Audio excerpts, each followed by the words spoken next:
প্রত্যেকটা কথা লাউহে মাহফুজে লেখা আছে, এমনকি আপনার কার সাথে বিয়ে হবে সেটাও, কয়টা বাচ্চা কাচ্চা হবে সেটাও। তাই এত অস্থির হওয়ার দরকার নাই, রিজিকে যা আছে আসবে ইনশাআল্লাহ। লেখা যদি হয়ে থাকে আসবে না, আসবে ইনশাআল্লাহ, সবর। তো এই জন্য মুমিনদেরকে বলা হয়েছে তোমরা কখনো হতাশ হবে না, কারণ তাকদীর লেখা হয়ে গেছে, হতাশার কোনো কারণ নাই। একটা প্রবণতা আমরা সমাজে দেখছি, আত্মহত্যা।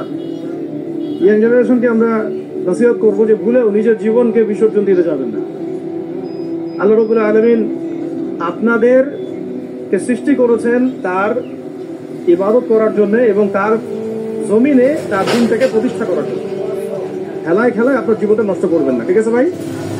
আল্লাহ বোঝার তৌফিক দান করে। তো কলম সৃষ্টি করার পরে কিয়ামত পর্যন্ত সব লেখা হয়ে গেছে। এখন আমাদের এই পৃথিবীতে তো মানুষ ছিল না, ছিল? এদিকে মনোযোগ দেন। এই পৃথিবীতে কি আগে মানুষ ছিল? এই পৃথিবীতে আগে কি ছিল তাহলে বলেন? হ্যাঁ, মাশাআল্লাহ। এই পৃথিবীতে আগে কি ছিল? এখন ওরা নাই? সবার সাথেই কিন্তু একটা করে আছে, কমপক্ষে কয়টা করে? সবার সাথে কমপক্ষে একটা করে।